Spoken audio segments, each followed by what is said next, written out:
दूसरे चरण के लिए बुधवार को वोटिंग होगी। आपको बता दें 38 सीटों पर मतदान होना है, जिसको लेकर 528 प्रत्याशियों की किस्मत दांव पर है। पूरी तैयारियां हो चुकी हैं। कल सुबह 7 बजे से लेकर शाम 5 बजे तक मतदान होंगे। संवेदनशील बूथों पर 4 बजे तक वोटिंग होगी। इसे लेकर सभी तैयारियां पूरी कर ली गई हैं। पोलिंग पार्टियों को बूथों की ओर भेज दिया गया है। देखिए रिपोर्ट। दूसरे चरण के लिए रण सज गया है। वादों का दौर खत्म हो गया है, अब बारी जनता की है।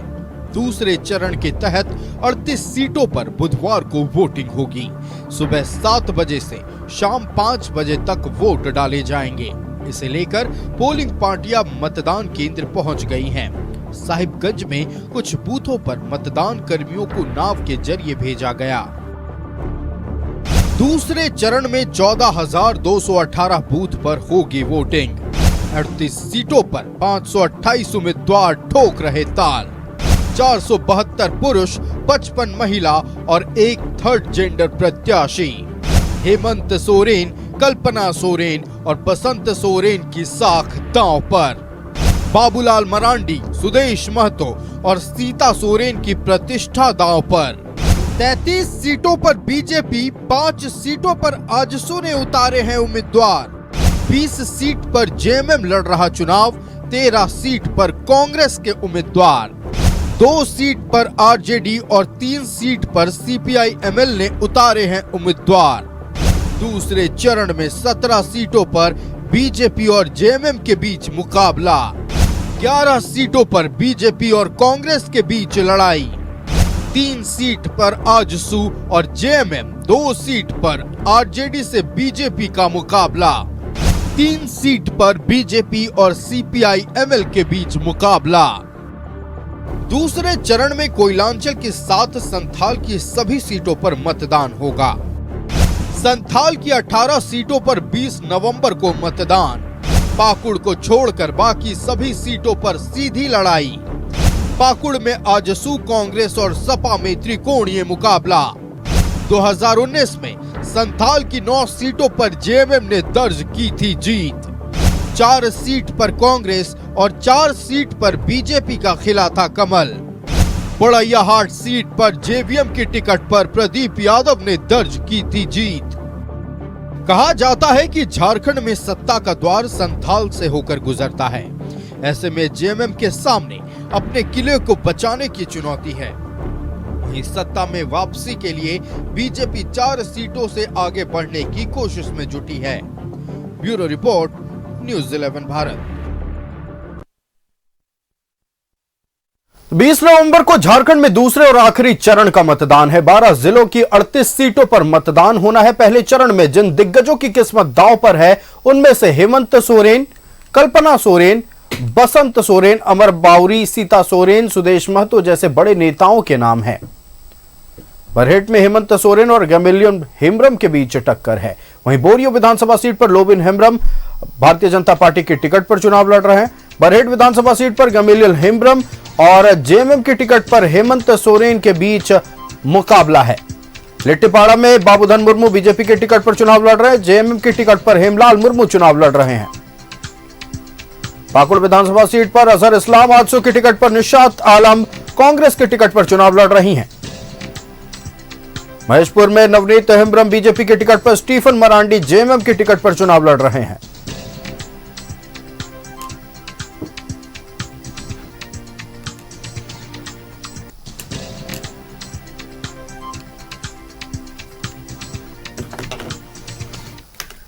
तो बस कुछ घंटों का इंतजार। बुधवार सुबह 7 बजे से दूसरे और आखिरी चरण का मतदान शुरू हो जाएगा। शाम 5 बजे तक मतदान की प्रक्रिया चलेगी। हालांकि कुछ सीटों पर जो संवेदनशील और नक्सल प्रभावित बूथ हैं, उन पर 4 बजे तक ही मतदान होंगे। प्रशासन मुस्तैद है। प्रशासनिक स्तर पर तैयारियां मुकम्मल हो गई है। पोलिंग पार्टियां अपने निर्धारित बूथों तक पहुंच चुकी है। तमाम जानकारी के साथ संवाददाता हमारे साथ लाइव जुड़ रहे हैं। हमारे साथ दुमका से राकेश और रामगढ़ से राजेश लाइव जुड़ रहे हैं। हम रुक करते हैं पहले संथाल की धरती चलते हैं और दुमका से संवाददाता राकेश का रुख करते हैं। राकेश, पोलिंग पार्टियां निर्धारित बूथों पर पहुंच चुकी है। प्रशासनिक स्तर पर कैसी तैयारियां हैं? संवेदनशील, अति संवेदनशील बूथों पर क्या कुछ खास व्यवस्था की गई है? यह तमाम जानकारी पहले दर्शकों से साझा करें। देखिए आयुष, दुमका भी वोटिंग को लेकर पूरी तरीके से तैयार है। तमाम प्रशासनिक तैयारी जो है वो मुकम्मल कर ली गई है। जहां तक सुरक्षा की बात है तो तमाम चौक चौराहों से लेकर मतदान केंद्रों तक सुरक्षा का व्यापक इंतजाम किया गया है। 6000 से ज़्यादा पुलिस बल की तैनाती की गई है, जिसमें सीआरपीएफ की भी प्रतिनियुक्ति की गई है। कई रिजर्व बटालियन भी रखे गई हैं। 70 से ज़्यादा बटालियन जो है वो यहाँ डिप्यूट किए गए हैं। तो इससे आप अंदाज़ा लगा सकते हैं कि सुरक्षा को लेकर व्यापक इंतज़ाम किए गए हैं। जो प्रोटोकॉल है चुनाव आयोग का, उसके तहत पूरी तैयारी दुमका जिला प्रशासन ने कर रखी है। कोशिश यही है कि भयमुक्त वातावरण में जो वोटर्स हैं वो घरों तक निकले और स्वतंत्र होकर अपने मताधिकार का प्रयोग करें। तो इसकी पूरी मुकम्मल तैयारी जो है वो दुमका में कर ली गई है। दुमका जिले के अंतर्गत 4 विधानसभा की सीटें आती हैं, जिसमें जरमुंडी की सीट है, जामा की सीट है और दुमका सहित शिकारीपाड़ा की सीट है। तो इन तमाम 4 विधानसभा क्षेत्रों में पूरी मुकम्मल व्यवस्था, पूरी मुकम्मल तैयारी कर ली गई है। सुबह 7 बजे से वोटिंग की प्रक्रिया शुरू हो जाएगी, जो शाम 5 बजे तक चलेगा। हालांकि कुछ ऐसे बूथ हैं जहां 4 बजे तक ही वोटिंग होगा। सुरक्षा कारणों की वजह से वहां 4 बजे तक ही वोटिंग रखा गया है। लेकिन सामान्य बूथों पर और सामान्य तौर पर जो वोटिंग की प्रक्रिया होनी है वो सुबह 7 से शाम 5 बजे तक होनी है। आयुष, बिल्कुल, देखिए दुमका विधानसभा सीट उन रोचक विधानसभा सीटों में एक है और इसलिए है कि यहां कभी भी चुनावी परिणाम जो होते हैं किसी और करवट ले लेता है। आप बसंत सोरेन की बात कर लें, बसंत सोरेन झारखंड मुक्ति मोर्चा के टिकट पर चुनाव लड़ रहे हैं, लेकिन सुनील सोरेन भारतीय जनता पार्टी के टिकट पर चुनाव लड़ रहे हैं और मजबूत कैंडिडेट सांसद भी रह चुके हैं। शिबू सोरेन को भी हरा चुके हैं। मुकाबला कितना दिलचस्प है। बिल्कुल, अगर दुमका सीट की बात करें तो झारखंड के पॉलिटिक्स में दुमका हमेशा से ही हॉट सीट रहा है और इस बार भी उसी तरीके की लड़ाई की उम्मीद की जा रही है। राजनीतिक तौर पर 2 बड़े चेहरे यहाँ से चुनावी मैदान में है। बसंत सोरेन जो कि गुरुजी के छोटे बेटे मुख्यमंत्री हेमंत सोरेन के छोटे भाई हैं, दूसरी बार दुमका की सीट पर ताल ठोक रहे हैं। इससे पहले बाई इलेक्शन वो जीते थे, सरकार में मंत्री भी रहे, हालांकि बहुत कम वक्त के लिए वो मंत्री रहे। लेकिन इस बार उनके सामने जो बड़ा चेहरा है वो सुनील सोरेन है। बीजेपी के दिग्गज चेहरे कह सकते हैं, चुनावी अनुभव उनके पास ज़्यादा है। गुरुजी को बाकायदा उन्होंने यहाँ लोकसभा में हराया, विधानसभा में उनके बड़े भाई स्वर्गीय दुर्गा सोरेन को हराने का काम किया, उनकी पुत्र वधू गुरुजी की सीता सोरेन को हराया। तो जाना पहचाना चेहरा है, जाना पहचाना नाम है और यहीं से बिलोंग करते हैं। लिहाजा आप कह सकते हैं कि दुमका की जो लड़ाई है सियासी तौर पर वो इस बार कांटे की टक्कर आपको देखने को मिलेगा, क्योंकि सिटिंग विधायक हैं तो जाहिर तौर पर थोड़ा एंटी इनकम्बेंसी का भी खतरा होता है, तो उस खतरे से भी वो जूझ रहे हैं। और ओवरऑल अगर पूरे संथाल परगना की बात करें आयुष, तो देखिए 18 सीटें यहाँ से आती हैं और ये तय माना जाता है कि संथाल ही जो है वो सियासत की गद्दी तक पहुंचाने का रास्ता होता है। तो यही वजह है कि दोनों तरफ से पूरी जोर आजमाइश की गई, दोनों तरफ से पूरी ताकत लगाई गई संथाल को साधने के लिए। बीजेपी का सबसे ज़्यादा मैकेनिज्म जो था वो संथाल पर ही फोकस किया और कोशिश ये है बीजेपी की, पिछली बार का जो आंकड़ा था 4 सीटें ही बीजेपी के खाते में आई थी, तो वो सीटें कैसे बढ़े और जीत का रास्ता यहाँ से कैसे प्रशस्त हो, उसको लेकर बीजेपी ने सबसे ज़्यादा संथाल को लेकर होमवर्क किया। सबसे ज़्यादा एक्सरसाइजेज संथाल को लेकर हुए। तमाम जो बीजेपी के बड़े रणनीतिकार थे वो संथाल को साधने में जुटते रहे।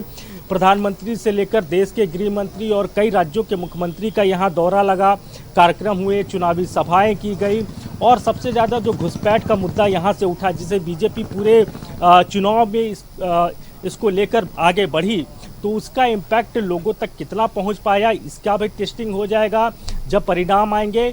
और दूसरी तरफ अगर आप इंडिया अलायंस की बात करें तो मुख्यमंत्री हेमंत सोरेन से लेकर उनकी पत्नी कल्पना सोरेन, राहुल गांधी, कांग्रेस के राष्ट्रीय अध्यक्ष, निश्चित तौर पर देखिए दिग्गजों का जुटान बिल्कुल हुआ, चूंकि जैसा कि आपने बताया और लगातार इस बात की चर्चा हम कर रहे हैं कि संथाल की धरती से ही यह तय होता है कि सत्ता के शीर्ष पर कौन पहुंचेगा। राकेश, आपका हमारे साथ जुड़ने के लिए और तमाम जानकारी दर्शकों तक पहुंचाने के लिए बहुत बहुत धन्यवाद। संवाददाता राजेश हमारे साथ रामगढ़ से लाइव जुड़े हुए हैं, उनका भी रुख करेंगे।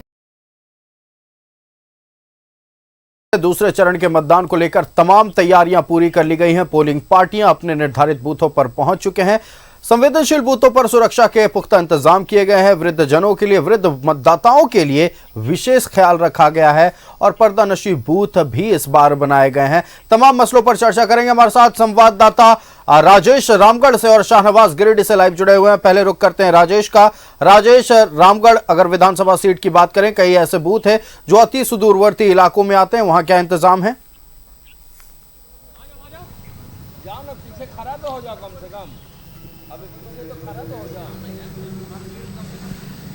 देखिए, आज हमारी बात हुई यहाँ के जो डीसी हैं और यहाँ के एसपी हैं। उन्होंने कहा कि पर्याप्त सुरक्षा बल है और कुछ ही बूथ जो हैं वो बहुत ही क्रिटिकल माने जा रहे हैं और सभी जगह पर मतदान कर्मी पहुँच गए हैं। समय पर चुनाव शुरू होगा और रामगढ़ विधानसभा क्षेत्र में जो है वो 7 बजे से 5 बजे तक मतदान होगा। अच्छी व्यवस्था की गई है चुनाव आयोग के द्वारा। जहाँ तक राजनीतिक चहलकदमी की बात करें, जो चर्चा है, तो एकाक लोग से हम बात करेंगे। क्या वोट देने के लिए आप तैयार हैं? जी जरूर। कैसा लग रहा है इस बार की तैयारी? आपको क्या लग रहा है इस बार? चारों तरफ जैसा हम लोग देख सकते हैं कि एनडीए का ही दबदबा रामगढ़ में तो दिख रहा है।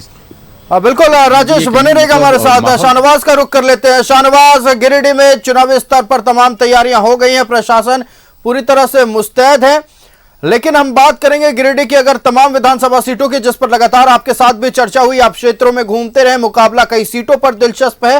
पहले प्रशासनिक तैयारियों की बात जानकारी दें शाहनवाज, और फिर हम बात करेंगे प्रत्याशियों के बारे में।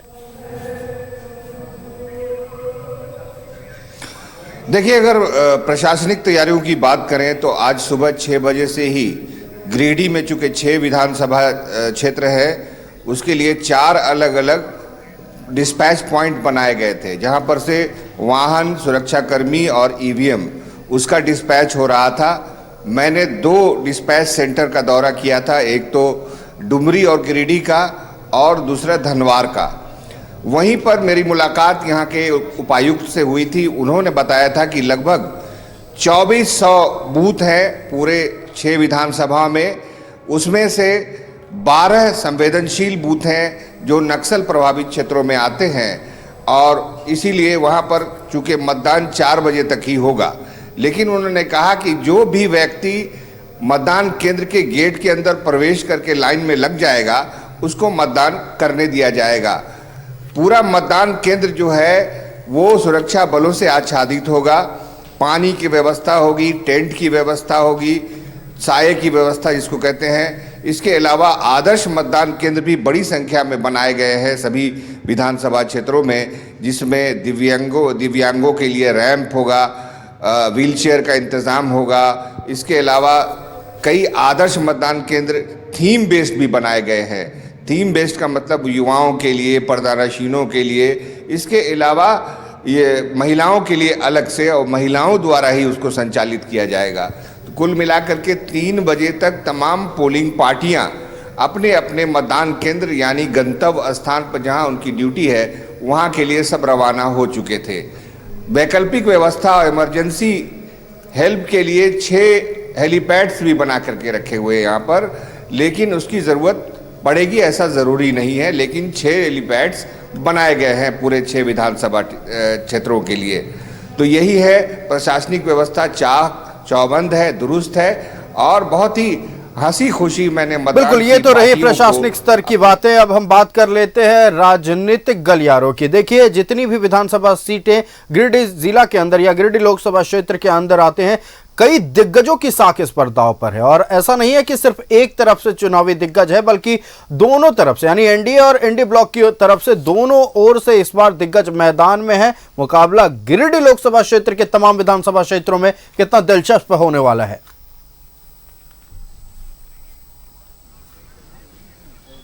बहुत ध्यान रहेगा, निगाह रहेगी लोगों की यहाँ के 2-3 सीटों पर, जिसका जिक्र मैंने अक्सर किया है आपके साथ बातचीत में। जिसमें सबसे पहली सीट है वो गांडे की सीट है।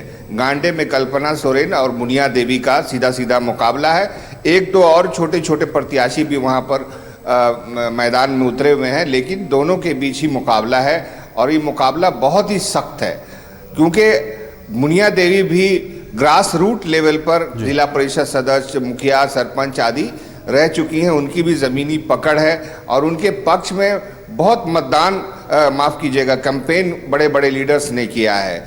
इसके अलावा एंटी इनकम्बेंसी भी है, क्योंकि पिछले बार उपचुनाव हुआ था, उपचुनाव में कल्पना सोरेन जीती थी। बहुत सारे लोगों की बहुत सारी आकांक्षाएं थी। मैंने ग्रामीण क्षेत्रों में गांडे के घूम घूम कर लोगों से बातचीत भी की थी। उनमें से बहुत सारे लोग नाराज़ थे कि हाई प्रोफाइल सीट ज़रूर है, लेकिन उनके एक्ट्स जो है वो हाई प्रोफाइल नहीं है, फ्रेंडली नहीं है। एक बहुत ही एक फोकस्ड सीट बन के रह गई है गांडे, लेकिन गांडे में दिलचस्प है, मुकाबला बहुत सख्त है। दूसरी सीट अगर हम बात करें जो बहुत ज़्यादा चर्चित है, बहुत ज़्यादा ध्यान खींच रही है, वो है राजधनवार की सीट। राजधनवार में बाबूलाल मरांडी चुनाव लड़ रहे हैं और बाबूलाल मरांडी ही वहाँ पर निवर्तमान विधायक भी है। वहाँ पर उनको एंटी इनकम्बेंसी का भी थोड़ा थोड़ा फील है, लेकिन अचानक एक बड़ी ताकत के एक निर्दलीय प्रत्याशी निरंजन राय ने उनको अपना समर्थन दिया। अमित शाह की सभा में बहुत ज़बरदस्त भीड़ उमड़ी और उनके साथ और भी कई बड़े लीडर्स जो स्थानीय सांसद हैं, अन्नपूर्णा देवी भी मौजूद थी, निशिकांत दुबे भी मौजूद थे और बड़ी संख्या जो उमड़ी वहाँ पर, उसको देख करके बाबूलाल मरांडी काफ़ी उत्साहित हैं और भारतीय जनता पार्टी की कोर टीम वहाँ पर काम कर रही है, लोगों को अपने पक्ष में करने की कोशिश कर रही है।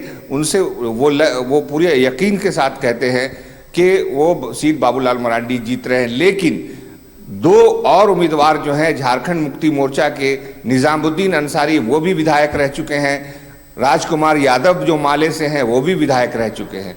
दोनों एक दूसरे को चाह रहे हैं कि तुम हमारे पक्ष में बैठ जाओ, तुम हमारे पक्ष में बैठ जाओ। बहरहाल अफवाह उड़ा दी गई कि निजामुद्दीन अंसारी बैठ गए हैं राजकुमार यादव के पक्ष में, लेकिन ऐसी बात बिल्कुल भी नहीं है। निजामुद्दीन अंसारी, लेकिन जिस तरह से बर्ताव दिख रहा है, जिस तरह से बर्ताव दिख रहा है निजामुद्दीन अंसारी का, जितने अग्रेसिव नजर आ रहे हैं, ऐसा प्रतीत नहीं हो रहा है कि कभी भी वो बैकफुट पर जाने के मूड में है। हाँ, बेशक उनके हाथों से एक एक्ट भी हुआ था, वो हमने देखा वायरल वीडियो में। एक पत्रकार पर उन्होंने हाथ उठा दिया, थोड़ी बखलाहट भी है, उनको परेशानी है और उनका कहना है कि लगातार माले और भारतीय जनता पार्टी की ओर से नेगेटिव कैंपेन उनके लिए किया जा रहा है, जो उनको एग्रेसिव बना दिया उस दिन। उन्होंने ऐसी हरकत की। बहरहाल उसकी जितनी भी निंदा की जाए कम है। बहरहाल अब हम चलते हैं डुमरी की सीट पर। डुमरी की सीट पर आपको पता है कि बेबी देवी जो मंत्री भी हैं, अभी जगन्नाथ महतो की विधवा हैं, वो चुनाव लड़ रही हैं झारखंड मुक्ति मोर्चा और इंडिया अलायंस की तरफ से। उनका मुकाबला आजसू की कैंडिडेट से है, लेकिन वहाँ पर जयराम महतो भी चुनाव लड़ रहे हैं, तो मामला वहाँ पर बहुत ही त्रिकोणीय होता हुआ दिख रहा है, दिलचस्प भी होता हुआ दिख रहा है।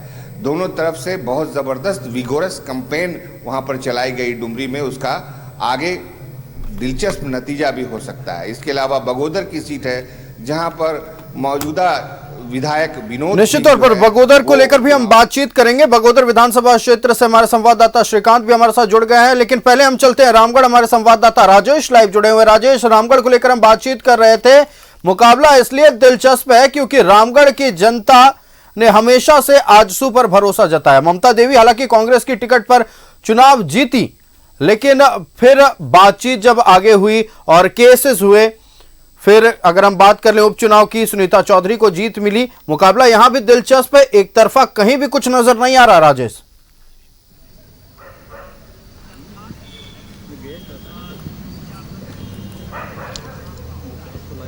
हाँ बिल्कुल एक तरफा नहीं है। और हम इस क्षेत्र की बात कर लें, चाहे वो रामगढ़ हो या फिर मांडू हो या फिर गोमिया हो, जिन क्षेत्रों में मैंने भ्रमण किया है, बेरमो की बात कर ले, तो मुकाबला सीधा सीधी नहीं है। और रामगढ़ की बात करें तो यहाँ पर आजसू की जो है सुनीता चौधरी का मुकाबला, उनके खिलाफ कांग्रेस की ममता देवी है और यहाँ पर त्रिकोणीय मुकाबला कहा जा रहा है। एक JBKSS के जो हैं जयराम महतो की जो पार्टी है JLKM, वह भी मजबूती के साथ यहाँ पर चुनाव लड़ रही है पूरे क्षेत्र में, उत्तरी छोटा नागपुर के इस क्षेत्र में। हमारे साथ हैं धर्मेंद्र, जरा स्थानीय संवाददाता है हमारे, ये थोड़ा समझाएंगे क्या रामगढ़ का दृश्य क्या लग रहा है, कैसा रहेगा मुकाबला? देखिए, निश्चित तौर से अगर देखा जाए तो मुकाबला काफ़ी रोचक है, क्योंकि जो ये उत्तरी छोटा नागपुर का इलाका जो है तो यहाँ पे कुर्मी मतदाताओं की संख्या काफ़ी ज़्यादा है और रामगढ़ विधानसभा जो है कि एक तरह से कहें कि डिसीजन मेकर के रूप में कुर्मी मतदाता होते हैं। अगर बात करें तो रामगढ़ में 3,56,000 वोटर हैं और 70% लगभग जो है रामगढ़ में मतदान होता है। जो पुराना अगर हम रिकॉर्ड को देखेंगे तो लगभग 70% जो है मतदान होता है। अगर इस लिहाजे अगर हम देखते हैं तो लगभग 2,40,000 के आसपास जो है मतदान रामगढ़ विधानसभा में देखने को मिलेगा। अगर इसमें बात करें कुर्मी मतदाताओं की संख्या तो लगभग 80,000 के आसपास जो पूर्व का रिकॉर्ड रहा है उस अनुसार वोटिंग परसेंटेज है। लेकिन जो सबसे बड़ी चीज़ है कि जो यहाँ पे चाहे कांग्रेस के हों या फिर जो है एनडीए गठबंधन के तहत जो आसू चुनाव लड़ रही है जिसकी प्रत्याशी सुनीता चौधरी हैं, या फिर JLKM की बात करें तो तीनों प्रत्याशी जो है कुर्मी मतदाता हैं। तो ऐसे में कुर्मी वोटर का तीनों प्रत्याशी कुर्मी मतदाता हैं। तो ऐसे में इस चीज़ को बांध के रखने की हर लोगों की कोशिश की जा रही है कि कुर्मी मतदाता का ज़्यादा से ज़्यादा झुकाव उनके पास हो, क्योंकि आसू का एक वोट बैंक एनडीए के साथ जुड़ जाने के साथ जो है पहले से तय रहता है। और उसके बाद अगर बात करें कांग्रेस की तो एक वर्ग जो है कांग्रेस के साथ भी पूर्व से जो है गठबंधन के बाद ये वोट अटैच हो जाता है। अब रहा कुर्मी मतदाता, ऐसे में ये लगभग जो 80,000 जो इनकी पोलिंग होगी ये किसके साथ जाता है। हालांकि जो क्षेत्र में यह भी चर्चा का विषय हुआ है कि अगर एनडीए की सरकार बनती है तो सुदेश महतो को कुर्मी चूंकि के बड़े लीडर झारखंड में माने जाते हैं तो उनको उप मुख्यमंत्री के रूप में भी लोग देखते हैं कुर्मी मतदाता।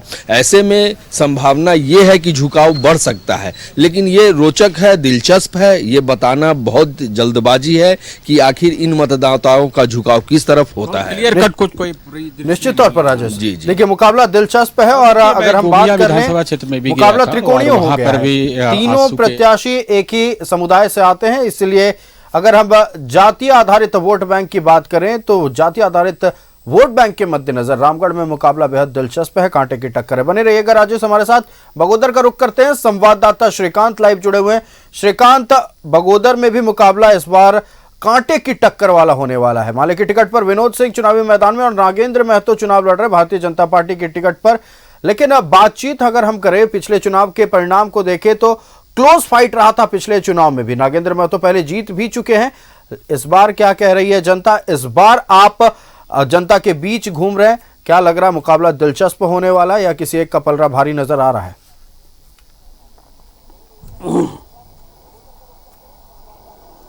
देखिए आयुष, निश्चित तौर से मैं आपको बता दूं कि इस बार की जो लड़ाई है वो कई सीटों पर बिल्कुल कांटे की टक्कर है, नेक टू नेक फाइट है। बगोदर विधानसभा की बात कर लें आप तो विनोद सिंह अपने आप में एक मजबूत नेता हैं, अपने आप में एक उनकी छवि जो है वो अलग तौर से स्पष्ट होती है, एक विधायक के तौर पर हो या फिर एक जनप्रतिनिधि के तौर पर। लेकिन साथ ही साथ जो नागेंद्र महतो हैं वो भी क्षेत्र में 5 वर्ष एक्टिव रहे हैं, लगातार जनता के मुद्दों से जुड़े रहते हैं, सरोकार भी रखते हैं वो जनता के मुद्दों से। कोडरमा लोकसभा का इलाका है, जो सांसद हैं यहाँ के वो भारतीय जनता पार्टी के हैं। और देखिए दूसरी बात मैं आपको ये भी बता दूं, जो गिरिडीह जिला है, जो गिरिडीह जिले की 6 सीटें हैं उनमें 2 सांसद आते हैं, एक अन्नपूर्णा देवी हैं और एक चंद्र प्रकाश चौधरी। तो भारतीय जनता पार्टी के लिए, एनडीए के लिए इस बार साख का विषय है आयुष। बगोदर विधानसभा सीट को सही अगर आप लेके शुरू कीजिएगा तो 6 सीटें हैं जिले में, 6 में से 4 सीटें इंडिया गठबंधन के पास थी। और बाबूलाल मरांडी ने जब भारतीय जनता पार्टी ज्वाइन किया तो उसके बाद से 2 सीटें एनडीए के पास रही थी, यानी कि 4-2 का आंकड़ा रहा था पिछले बार 2019 के चुनाव के बाद। पहले तो 5-1 का रहा था, लेकिन जब बाबूलाल मरांडी एनडीए गठबंधन यानी कि भाजपा में शामिल हो गए तो 4-2 का हो गया है। लेकिन क्या इस बार इंडिया गठबंधन अपनी सीटों को बचा पाएगा? 4, ये बड़ा सवाल है। या फिर 4 सीटें एनडीए गठबंधन के पास जाएंगी, 2 सीटें इंडिया गठबंधन लाएगा, या 6 सीटें में एनडीए आएगा या इंडिया गठबंधन आएगा, ये तो आने वाला वक्त बताएगा। लेकिन बिल्कुल कांटे की टक्कर है। गिरिडीह विधानसभा और बगोदर विधानसभा, इन दोनों विधानसभाओं में बिल्कुल नेक टू नेक फाइट है।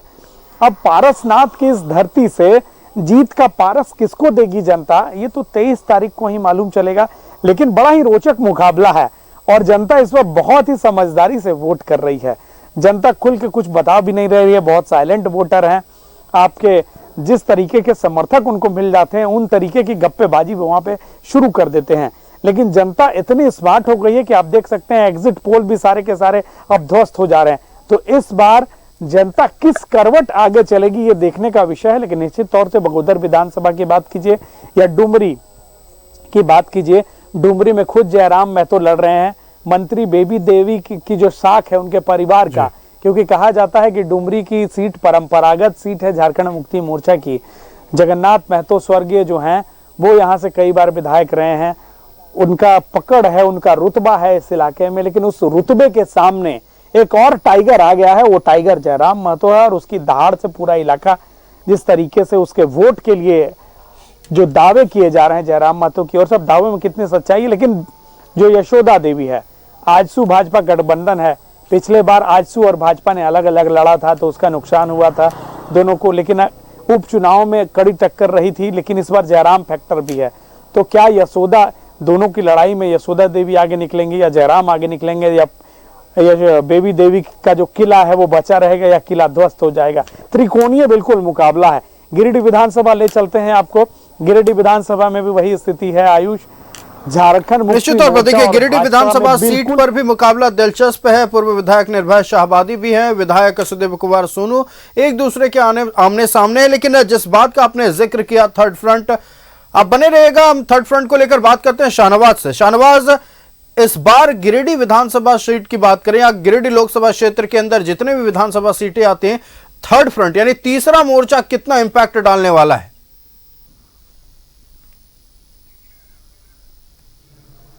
देखिए, अगर बात करें गिरिडीह की ही तो गिरिडीह में भी यही है। कई दोनों के अलावा तीसरा भी सशक्त उम्मीदवार खड़ा है, नाम मैं नहीं लेना चाहूँगा जी। इसके अलावा अगर हम बात करें धनवार की, तो धनवार में आपने सुन ही लिया कि 3 उम्मीदवार खड़े हैं, जिसमें राजकुमार यादव बहुत सशक्त उम्मीदवार हैं, निजामुद्दीन अंसारी दोनों विधायक रह चुके हैं। तो कई सीटों पर इसी तरह का एनालाइज। तो डुमरी में भी वही है, बेबी देवी है, आज की उम्मीदवार है जो एनडीए की उम्मीदवार है, और जयराम महतो है। तो तकरीबन बिल्कुल शाहनवाज, तकनीकी खराबियों की वजह से आपकी आवाज हम तक नहीं पहुंच पा रही है। शाहनवाज, आपका हमारे साथ जुड़ने के लिए और तमाम जानकारी दर्शकों तक पहुंचाने के लिए बहुत बहुत धन्यवाद। तो लगातार हम चर्चा कर रहे हैं अलग अलग विधानसभा सीटों को लेकर। मुकाबला दिलचस्प है, संथाल का रण है, उत्तरी छोटा नागपुर का रण है। और पिछले बार की चुनावी परिणाम की बात कर लें तो इस बार हर पार्टी ने दम भरा है, हर पार्टी ने पूरी तरह से कोशिश की है कि इस बार जिनके खेमे में सीट है वो चाह रहे हैं कि सीटों को बचा लें, और जो पिछली बार कुछ वोटों के अंतर से हार गए थे पूरी ताकत झोंक रहे हैं। हमारे साथ श्रीकांत और राजेश लाइव जुड़े हुए हैं। श्रीकांत का रुख कर लेते हैं हम एक बार फिर, श्रीकांत के पास चलते हैं। श्रीकांत, लगातार बात हो रही थी थर्ड फ्रंट के बारे में, हमने उस पर चर्चा कर ली। अब चलिए बात करते हैं उस मसले पर जो अभी के दिनों में बेहद गहराया हुआ नजर आया। खासतौर पर अगर हम बात कर ले मैया सम्मान योजना के बारे में, गोगो दीदी योजना के बारे में, अबुआ आवास योजना के बारे में, और सीधे तौर पर बेरोजगारी और पेपर लीक मामले को लेकर ये तमाम मुद्दे बगोदर हो या गिरिडीह के क्षेत्र में हो कितना इंपैक्ट डाल रहे हैं?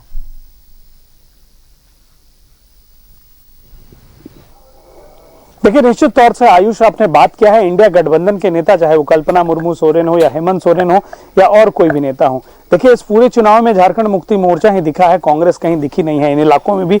यहाँ तक कि कांग्रेस के पास एकमात्र सीट थी, झारखंड मुक्ति मोर्चा ने इस बार वो भी ले ली है, जमुआ की सीट। तो जिले में कांग्रेस का कोई असर नहीं है, ना कांग्रेस के कोई बड़े नेताओं का दौरा सभा हुआ है, इक्का दुक्का हुआ होगा। मैया सम्मान योजना, लगातार इंडिया गठबंधन के नेता बता रहे हैं कि महिलाओं के बीच में हमारी ये योजना पॉपुलर है।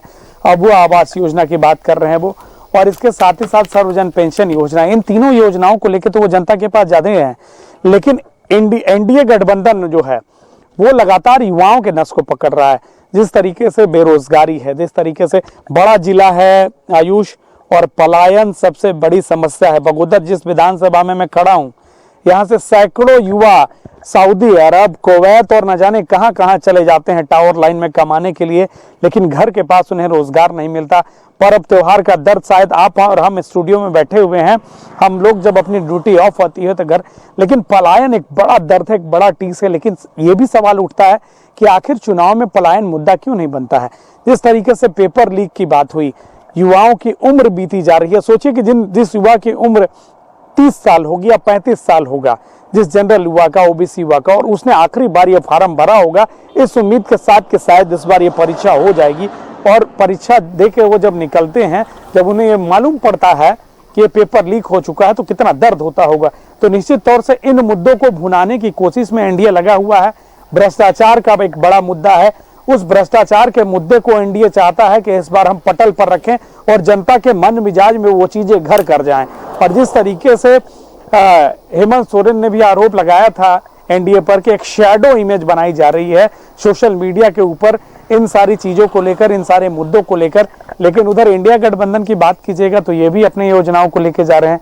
मैया सम्मान योजना हो, अबू आवास योजना हो, सर्वजन पेंशन योजना हो, किसानों की योजना, लेकिन किनके योजनाओं में और किनकी बातों में कितना दम है वो अब कल मालूम चल जाएगा। जब जनता घर से निकलेगी तो वो, मैंने बताया ना आयुष कि इस बार पब्लिक बहुत ही स्मार्टली तरीके से डील कर रही है और पब्लिक खुलकर सामने नहीं आ रही है। पब्लिक निश्चित तौर से मुद्दों पर बात कर रही है, लेकिन पब्लिक को यह भी दुख है कि झारखंड में पलायन कोई मुद्दा नहीं बनता, झारखंड में रोजगार कोई मुद्दा नहीं बनता। देखिए, स्मार्ट पब्लिक इसलिए हो गई है क्योंकि दूध का जला छाछ भी फूंक फूंक कर पीता है। इस बार कोई गलती ना हो और ऐसे शख्स को जनप्रतिनिधि ना बनाए जो उनके लिए काम ना करे। ये तमाम बातें जनता के दिलो दिमाग में इस वक्त घूम रही है और निश्चित तौर पर जनता बेशक जानती है कि किसे चुनना है और क्यों चुनना है। बने रहेगा श्रीकांत। हम रुक करते हैं राजेश का, संवाददाता राजेश धनबाद से लाइव जुड़े हुए हैं हमारे साथ, माफ कीजिएगा रामगढ़ से लाइव जुड़े हुए हैं। रामगढ़ का रुक कर लेते हैं।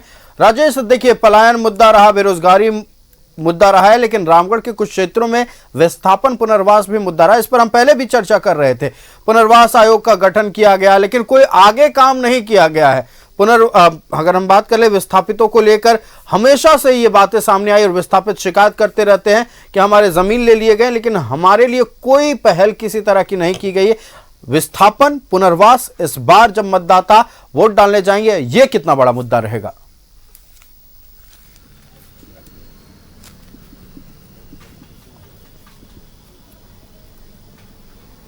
ये मुद्दा तो ये है और कोई नया मुद्दा नहीं है। विस्थापन का दंश तो यहाँ दशकों से लोग झेल रहे हैं और इसका इम्पैक्ट भी पड़ता है पॉलिटिकली। इसका इम्पैक्ट पड़ता है 10-11 साल पहले इस पुनर्वास आयोग के गठन की बात हो रही थी और पहले ये कहा जा रहा था कि जो विस्थापित किए जाएंगे, जिन क्षेत्रों में औद्योगिक इकाइयाँ लगेंगी, उनसे पहले उनका पुनर्वास किया जाएगा। लेकिन ज़मीनी तौर पर यह सब कुछ हुआ नहीं। लेकिन आपको ये तल्ख सच्चाई है, ये विडंबना है यहाँ की, कहें कि जब चुनाव होते हैं तो ऐसे कई मुद्दे जो हैं कहीं न कहीं गौन हो जाते हैं और वो गोलबंदी हो जाती है किसी अलग अलग विषय को लेकर, चाहे वो कास्ट फैक्टर हो या कम्युनिटी फैक्टर हो, इन सब चीज़ों को। लेकिन ये विषय हैं, वैसे सभी लोग कहते हैं, सभी राजनीतिक दल या उनके अलायंस कहते हैं कि हम विस्थापित लोगों के दर्द को समझते हैं, उनका जो दर्द दूर किया जाएगा। लेकिन अभी तक तो नहीं हुआ है और आज नहीं, जमाने से ये समस्या चली आ रही है।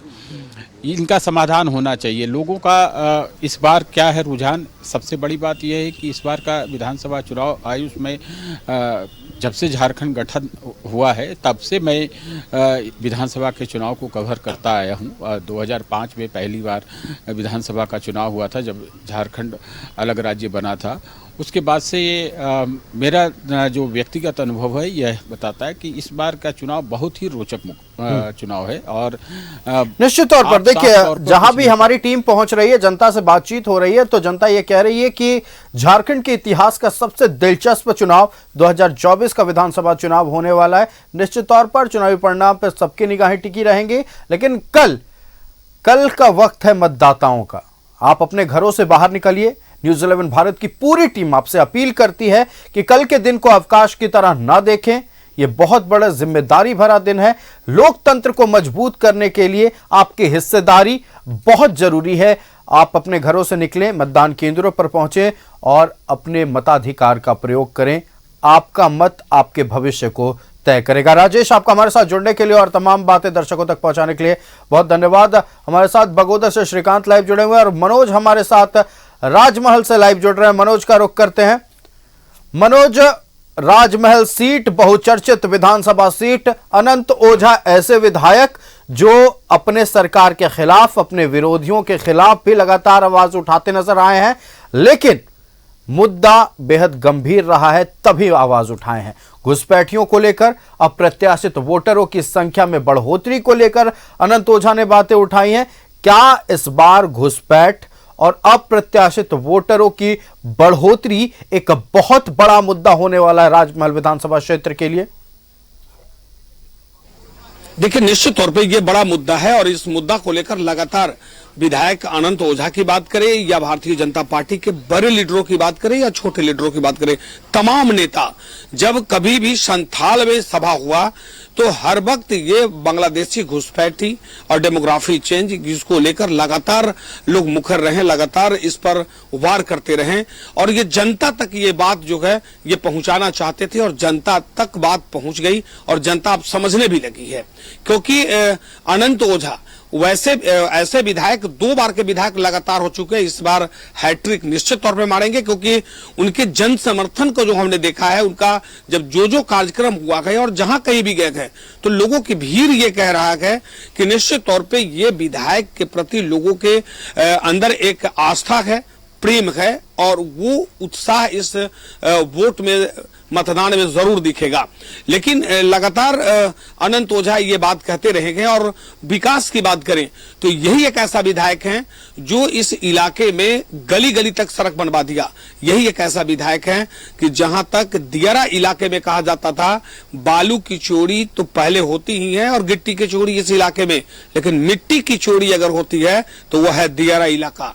उस पर अगर लगातार ये वार करते रहे, क्योंकि मिट्टी का चोरी यानी नदी का कटाव, नदी का कटाव हुआ और जो मिट्टी है वो माफिया जो है कि दूसरे जगह बेच देते हैं, उसको लेकर लगातार ये वार करते रहे। प्रशासन पर ये और सरकार और साथ साथ स्थानीय प्रशासन को ये सजग करते रहे, तो कहीं ना कहीं ये मुद्दा जो है इस बार इस इलाके में अहम है। लोग चाहते हैं और कि कम से कम यहाँ इस इलाके में जो आज से 10 साल पहले जनसंख्या था वोटरों की, वो जनसंख्या 20 गुना बढ़ गया। आखिर ये कौन लोग हैं, कहां से आए थे ये लोग, किन लोगों का संरक्षण प्राप्त है, उनका यहाँ पर आधार कार्ड कैसे बन गया, वो यहाँ का बासिंदा कैसे बन गए और यहाँ पर उन्होंने जमीन खरीद लिया, आखिर वो किसका जमीन है। तो ये तमाम ऐसे मुद्दे हैं जिस मुद्दे को लेकर लगातार आदिवासियों तक गए हैं और आदिवासी इस बात को समझ भी रहे हैं कि निश्चित तौर पर उनका अस्तित्व अब खतरे में है और ये अगर नहीं बचाया गया तो वो दिन दूर नहीं कि यहाँ पर ये अब सिर्फ बांग्लादेश हो जाएगा, पाकिस्तान बन जाएगा। और यही कारण है कि अब यहाँ के जो युवा हैं, यहाँ के युवतियां हैं, महिलाएं हैं, वो अब सड़क पर आ गई है। हमने योगी आदित्यनाथ का कार्यक्रम देखा, उनका एक जनसभा था, आप बिलीव नहीं करेंगे इतना भीड़ कि हमें लगा कि उस जिस कार्यक्रम में जो मैदान था, मैदान तो छोटा पड़ा, बहुत बड़ा मैदान था, तो सिर्फ ऐसा नहीं कि बुलाया हुआ था कि लोग अपने गांव से पैदल जाते हुए निकले गए, 10-10 किलोमीटर दूर से पैदल आए गए और रात 8 बजे तक लोग पहुंचे गए। वो हमने देखा है न्यूज कवरेज के दौरान। तो आप समझिए कि अगर पैदल जनता अगर किसी सभा में जाता है और किसी सभा को सुनता है तो आप समझिए वो जनता वोट किसको करेगा। लेकिन इतना जरूर है कि परिवर्तन दिख रही है और राजमहल विधानसभा क्षेत्र अपने आप में बहुत कुछ कह रहा है और इस बार जो है हैट्रिक की तरफ बढ़ता जा रहा है। जी और बिल्कुल, देखिए आप कह रहे हैं कि जनता की जो प्रतिक्रिया है वो अपने आप में बहुत कुछ बयां कर रहा है। घुसपैठ एक निश्चित तौर पर बहुत बड़ा मुद्दा रहा है। अप्रत्याशित वोटरों की संख्या में वृद्धि हुई है और जब भी न्यूज़ 11 भारत की टीम पहुंची है तो राजमहल से एक पॉजिटिव रिपोर्ट कहीं ना कहीं देखने को मिला। लेकिन ये लोकतंत्र है, चुनाव के समय कभी भी सिक्का किसी और भी करवट ले सकता है और लगातार हम इस पर बात कर रहे थे कि इस बार तैयारियां क्या हैं। तैयारियां भी मुकम्मल कर ली गई हैं। लोकसभा चुनाव के दौरान जैसी स्थिति रही, चुनाव आयोग बिल्कुल साधुवाद के पात्र हैं। झारखंड में पहली बार ऐसा हुआ कि इतने शांतिपूर्ण तरीके से मतदान संपन्न हुआ। श्रीकांत, आपका हमारे साथ जुड़ने के लिए और तमाम जानकारी दर्शकों तक पहुंचाने के लिए बहुत धन्यवाद। बगोदर से श्रीकांत लाइव जुड़े हुए थे और तमाम जानकारी बगोदर को लेकर, गिरिडीह को लेकर आपसे साझा की।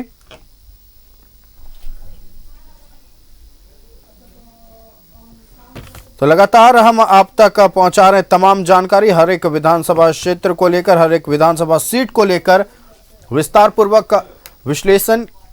किन किन प्रत्याशियों के बीच मुकाबला है, कौन कौन से मुद्दे हैं जिसको लेकर मतदाता वोट डालने जाएंगे। संवाददाता सुरेंद्र हमारे साथ बोकारो से लाइव जुड़ चुके हैं। हम सुरेंद्र का रुख करते हैं, बने रहिएगा मनोज हमारे साथ। सुरेंद्र का रुख करते हैं। सुरेंद्र, बोकारो का रण बेहद खास रण, भारतीय जनता पार्टी इस सीट को अपना गढ़ मानती है, लेकिन श्वेता सिंह एक मजबूत उम्मीदवार, कांटे की टक्कर है, जनता की बारी है। प्रशासनिक स्तर पर क्या तैयारी है और मुकाबला कितना दिलचस्प होने वाला है, तमाम जानकारी दर्शकों से साझा करें। देखिए, बोकारो का रन मुकाबला सही वाकई में दिलचस्प होने वाला है, क्योंकि दोनों ही प्रत्याशियों ने इस विधानसभा क्षेत्र में काफ़ी अपना पसीना बहाया है, जनता के बीच गए हैं, अपने पक्ष में वोट अपील की है। लेकिन जो जनता जनार्दन है आज भी मुखर है। लगातार मैं कहता आ रहा हूँ कि जनता जनार्दन है, उन्होंने साफ तौर से कहा है हम सभी विकास के मुद्दे पर वोट करेंगे, जो हमारे क्षेत्र का विकास करेगा, जो हमें बिजली, पानी, स्वास्थ्य, शिक्षा पहुँचा, जो हम गरीबों को देखेगा। यह कि सरकार बनते ही लोग बदल जाते हैं, जिस तरह की इन्होंने बातें कही है। और लगातार यह कह रहे हैं कि हमें पलायन करना पड़ता है, हमें रोजी रोटी कमाने के लिए सुबह से ही घर से निकलना पड़ता है।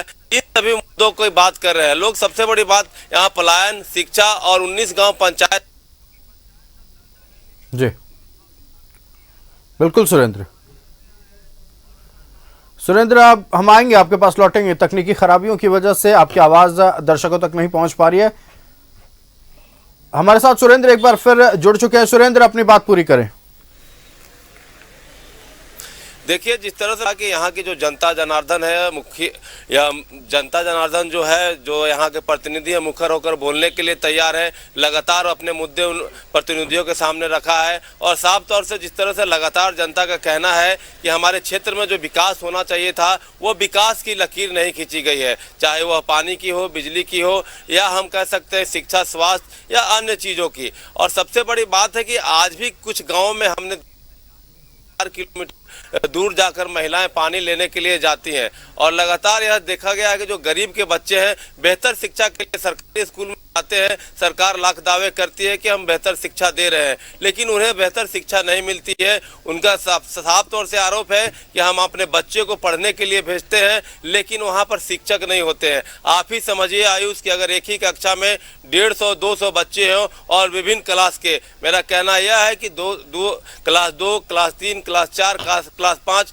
तो एक शिक्षक इतने सारे क्लास के बच्चे को कैसे पढ़ाएगा और वो बच्चे पढ़ेंगे कैसे? और जब बच्चे पढ़ेंगे नहीं तो बढ़ेंगे नहीं, और बढ़ेंगे नहीं तो उनका विकास क्या होगा? इसीलिए लगातार देखा गया है कि जिस तरह से गांव का विकास होना चाहिए शहर की अपेक्षा, शहरी विकास तो लोग देखते हैं लेकिन गांव का विकास कोई नहीं देखता है। लगातार यह भी बातें होती है कि स्वास्थ्य केंद्र हमारे गांव में नहीं है, हमें दूर जाना है। अगर रात में किसी को तकलीफ होती है तो हमें किसी तरह से आनन फानन में टेम्पू बुलाया जाता है। और सड़क का तो हाल हमने देखा, ये सड़क भी कई जगह अच्छे नहीं है, जिनके कारण ये सारी सुविधाएं उनको नहीं मिल पा रही है। और सबसे बड़ी बात है कि जिस तरह से यहाँ लघु कुटीर उद्योग लगना चाहिए था, लोग पलायन कर रहे हैं।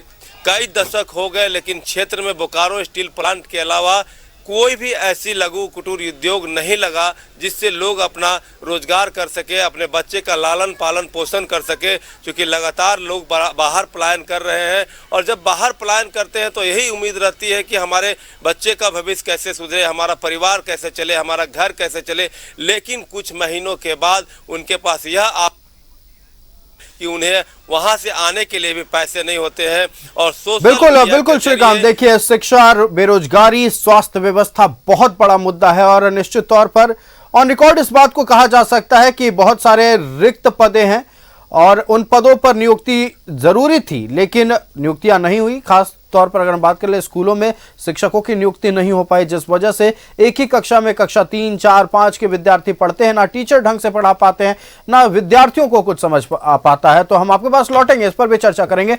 संवाददाता अजय लाल गोड्डा से लाइव जुड़ रहे हैं हमारे पास। संथाल की धरती चलते हैं, गोड्डा का रुख करते हैं। अजय, एक बहुत बड़ी वारदात की खबर सामने आई। गोड्डा से बीजेपी प्रत्याशी अमित मंडल ने आरजेडी पर बहुत गंभीर आरोप लगाए हैं। आरोप लगाया है कि शराब के नशे में धुत आरजेडी कार्यकर्ताओं ने डराने धमकाने का काम किया है। पहले इस पर बात कर लेते हैं, फिर आगे बढ़ेंगे।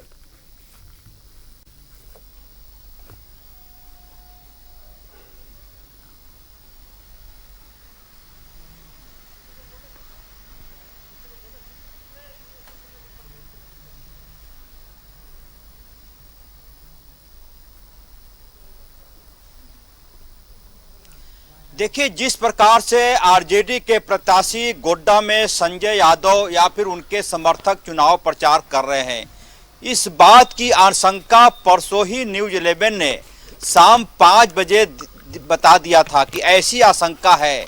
ऐसा इसलिए कि संजय यादव खुद बेशक ऐसी भीड़ का नेतृत्व ना करते हों, लेकिन उनके समर्थकों में पता नहीं कहां से ऐसे बातें आ जाती हैं कि मोटरसाइकिल से यदि 100, 200, 300 लोग जा रहे हैं तो नारा लगता है कि गर्दा उड़ा देंगे, गर्दा छुड़ा देंगे, जरूरत पड़ी तो खून बहा देंगे। अब पता नहीं किसका गर्दा छुड़ाने की बात करते हैं, किसका गर्दा उड़ाने की बात करते हैं, किसका खून बहा देने की बात करते हैं।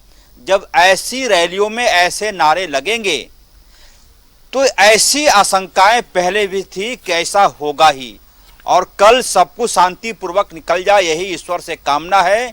आज पूरी रात बाकी है, क्या कुछ होगा गांव में।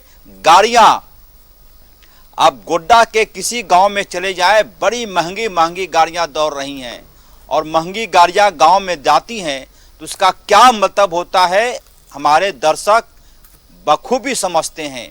तमाम तरह की बातें, अभी आप विकास की बातें कर रहे थे हमारे सहयोगी श्रीकांत से। कौन विकास चाहता है आयुष? यहाँ तो चर्चा कुछ और हो रही है। जब रैलियां निकलती है पार्टियों के, मैं नाम किसी का नहीं लूँगा, कोई दूध का धुला हुआ नहीं है। आप चले जाइए पेट्रोल पंप के पास, 2-2 हज़ार बाइक कहाँ से, तो उनके पेट्रोल, उनकी गाड़ियों में सिर्फ पेट्रोल भरा दिया गया और पूरा दिन भर जिंदाबाद जिंदाबाद होता रहा है। किसने कहा इस पूरे रैली में, पूरे चुनाव को आप देख लें, किसी ने नहीं कहा कि मैं झारखंड में नया एचईसी की स्थापना करूंगा। किसी ने नहीं कहा कि मैं झारखंड में नया अडानी पावर प्लांट लाऊंगा। पावर प्लांट का बहुत विरोध हो रहा था एक जमाने में, इसी गोड्डा की धरती पर। आज चले जाइए गोड्डा में, जहां पर मैं खड़ा हूं, पहले 5 साल, आप 7 साल पहले आते गोड्डा तो आपको उंगली पर गिनने लायक शोरूम मिलते गोड्डा के क्षेत्र में, जो पूरा का पूरा इलाका है कारगिल चौक। और आज चले जाएं, बड़ी बड़ी कंपनियों का शोरूम यहाँ पर दिख रहा है। तो यदि उद्योग आएंगे, कंपनियां आएंगी, तो उसमें यहीं के लोग काम करेंगे। बाहर का कोई आएगा नहीं लंदन से काम करने के लिए। पूरे अडानी के पावर प्लांट की कई बार विरोध हुआ था, और प्रदीप यादव जो पोरैया हार से चुनाव लड़ रहे हैं, खुलेआम विरोध किया था। और आज उसी पावर प्लांट में आप जाएंगे तो लगेगा कोई छोटा शहर है, और उस शहर के बदौलत पूरा गोड्डा का विकास हो रहा है। 4 जो नेशनल हाईवे बन रहा है, मुझे लगता है कि 6 महीने में काम कंप्लीट हो जाएगा। देवघर से गोड्डा जाने में अभी अपनी कार से आप जाएंगे तो अमूमन आपको 3 घंटे का वक्त लग जाएगा, 3 साढ़े 3 घंटा लगना ही लगना है। ये हाईवे बन जाने के बाद जो कंप्लीट हो जाएगा 6 महीने के बाद, मुझे लगता है कि कोई भी व्यक्ति अपनी कार से 1.5 घंटे में देवघर से गोड्डा पहुंच सकता है। ऐसी चर्चाएं होती तो लगता कि झारखंड के विकास की चर्चा हो रही है। यहाँ तो ये चर्चा हो रही है कि हम मैया योजना में 1000 रुपया दे रहे हैं, दिसंबर से 2500 देंगे। कोई कह रहा है कि गोगो दीदी योजना में 2100 दे देंगे। कोई नहीं चाहता पैसा, न मैया का पैसा चाहता है, न गोगो का पैसा चाहता है। चाहते हैं लोग कि भैया जो वैकेंसी है झारखंड सरकार का, उसको आप अप्लाई करवा दिए आवेदन।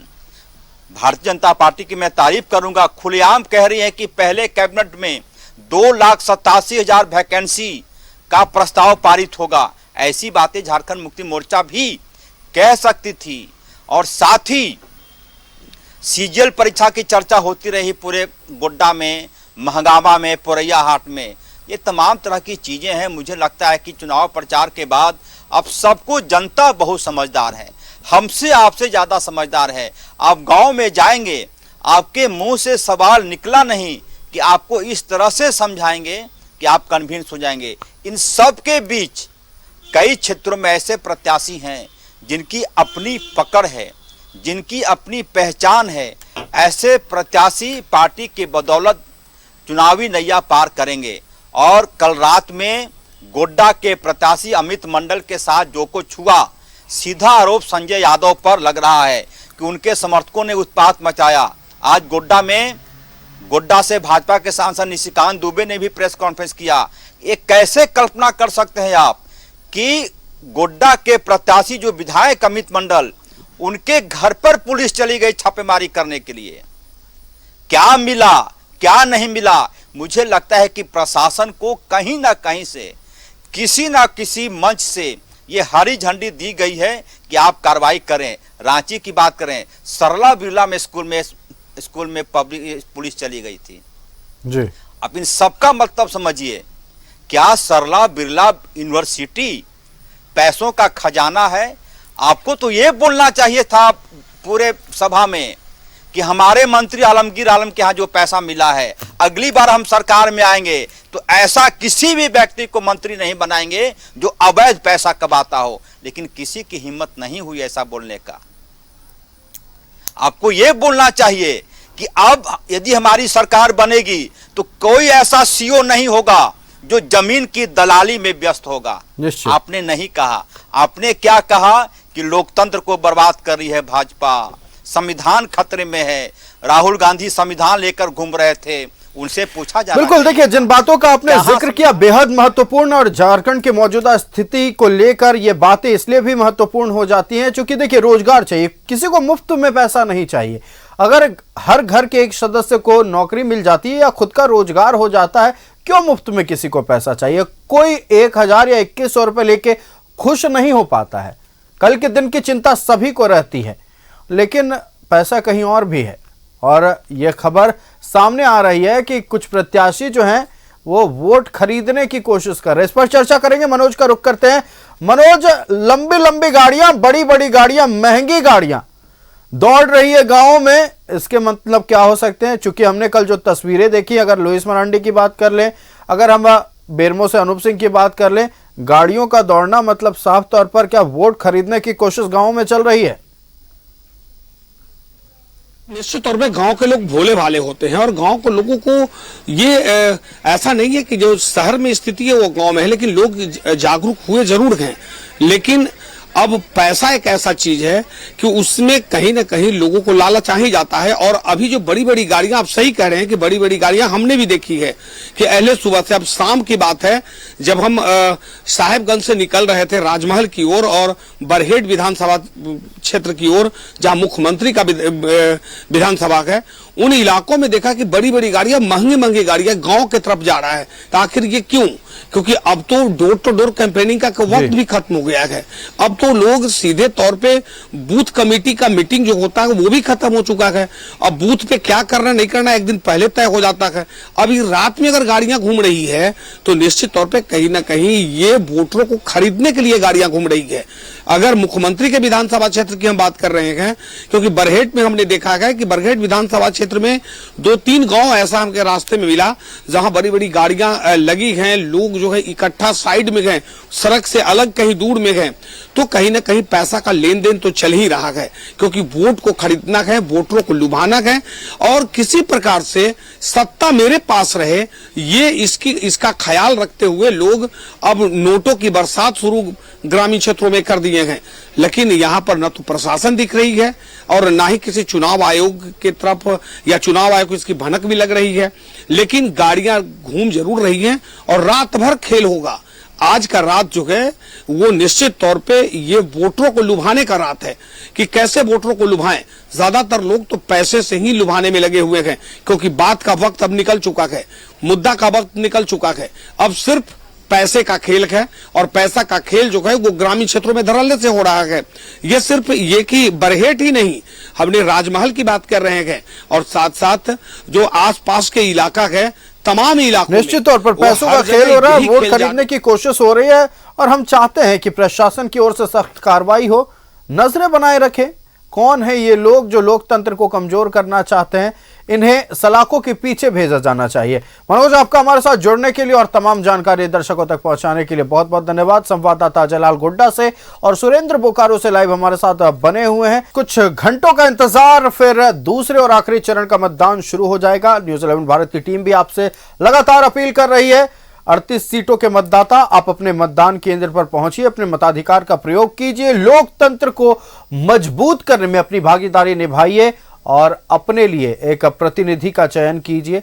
निश्चित तौर पर वोट डालिएगा, तभी अपने लिए बेहतर प्रतिनिधि का चयन कर पाएंगे और अपने आने वाले 5 साल के भविष्य को सुदृढ़ बना पाएंगे। हम तमाम पहलुओं पर चर्चा करें। संवाददाता गोड्डा से अजय लाल हमारे साथ लाइव जुड़े हुए हैं और बोकारो से सुरेंद्र लाइव जुड़े हुए हैं। हम रुक करते हैं अजय लाल का। अजय, लगातार बातें हो रही हैं वोटों को लेकर, लगातार बात हो रही है बड़ी गाड़ियों को लेकर, लगातार बात हो रही है शांतिपूर्ण मतदान कैसे संपन्न कराया जाए उसको लेकर, लेकिन एक मुद्दा जो बेहद जरूरी है उस पर किसी ने बात नहीं की। कई गांव ऐसे हैं जिन्होंने वोट बहिष्कार का ऐलान कर दिया है। वोट बहिष्कार का ऐलान करना मतलब लोकतंत्र कहीं ना कहीं कमजोर बिल्कुल हो जाएगा। वोट बहिष्कार को खत्म करने के लिए क्या प्रशासन की ओर से कोई कदम उठाया गया? गांव में जाकर ग्रामीणों से, प्रशासनिक अधिकारियों की ओर से बातचीत की गई?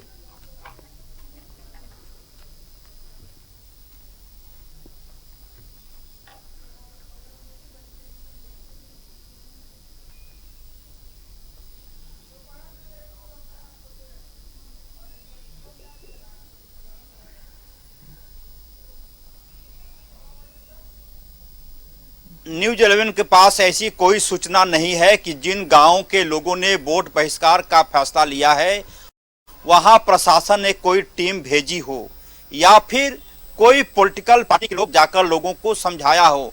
ये देखिए बेहद ही आप कल्पना नहीं करेंगे आयुष कि न्यूज़ 11 ने कल न्यूज प्रसारित की थी।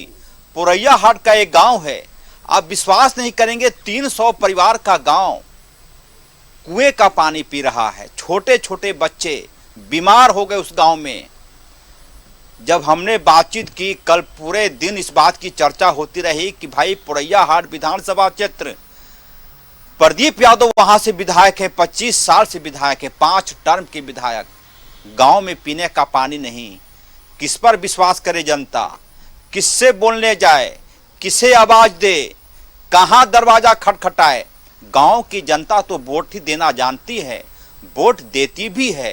क्या हमारा और आपका फर्ज नहीं बनता कि ऐसे गांव का हम चिंता करें, गांव में जाकर यह बोले कि आपके गांव में पानी पीने का नहीं है, हमसे गलती हो गई, अब लगवा देंगे चापाकल, नल बनवा देंगे, कुआं साफ करा देंगे। लेकिन यहां तो है कि जातीय समीकरण ये कोड हो गया है भारतीय राजनीति का। यादव इतना, राजपूत इतना, कुर्मी इतना, महतो इतना, उसका वोट उससे कटवाएंगे तो हम जीत जाएंगे। किसको चिंता है जनता की? किसी को चिंता नहीं है। और जो लुभावने वादे हुए, चाहे वो भाजपा के जो लोगों ने किया हो या झारखंड मुक्ति मोर्चा के लोगों ने किया हो, ये लुभावने वादे हैं। जनता को कैसे अपने पक्ष में करें। आज पूरी रात कयामत की रात है, आज धनतेरस है। वोटरों को कैसे लुभाएं, वोटरों को कैसे मनाएं, मूलभूत मुद्दों से कैसे भटकाएं, आज पूरी रात यही कहानी होगी। और उसके बाद जैसा कि मैंने कहा कि यह भारतीय राजनीति की बड़ी कोड है। आपको मैं विश्वास दिलाऊं, एक गांव में मैं गया था, कुछ लोगों ने मीडिया से सवाल किया कि जब आप वोटों का विश्लेषण दिखाते हैं वोटरों का, तो आप एक तरफ तो दिखाते हैं कि राजपूत इतना, यादव इतना, महतो इतना, कैस इतना, लेकिन जब मुस्लिम पक्ष का दिखाते हैं तो उनको इकट्ठा कर लेते हैं। तो बंटवारा तो आपने शुरू कर दिया। मैं चुप रह गया था उस वक्त, क्योंकि मुझे जवाब नहीं सूझा कि इस व्यक्ति का जो जेन्युइन सवाल है ये मुझे लगता है कि कब खत्म होगा, कौन खत्म करेगा। बिल्कुल, देखिए कौन एक भगीरथ जाति हमारे समाज के लिए और हमारे लोकतंत्र के लिए, अगर हम मतदान की बात कर लें, एक कोड की तरह, जिस बात का आपने आज जिक्र किया है, जाति से हटकर अपने स्थानीय मुद्दों को ध्यान पर रखकर जिस दिन मतदाता वोट डालेंगे, हमारा देश विकास की ओर सबसे तेज रफ्तार से आगे बढ़ेगा। अजय, आपका हमारे साथ जुड़ने के लिए और तमाम बातें करने के लिए बहुत बहुत धन्यवाद।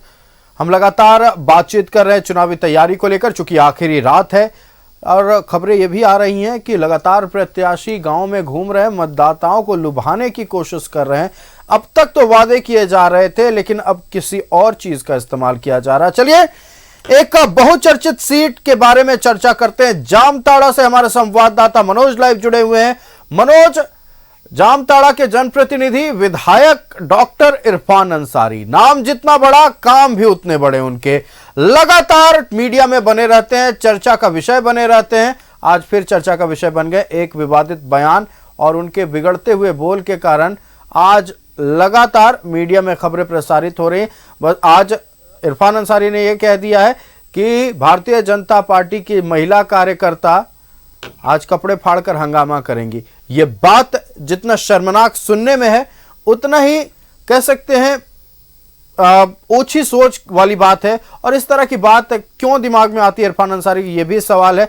क्या अभी फिलहाल आप मौजूद हैं जामताड़ा में, क्या स्थिति देखने को मिल रही है? और बस माफ कीजिएगा, और इरफान अंसारी के बयान को लेकर मौजूदा हालात क्या है, कितना चर्चा का विषय बना हुआ है?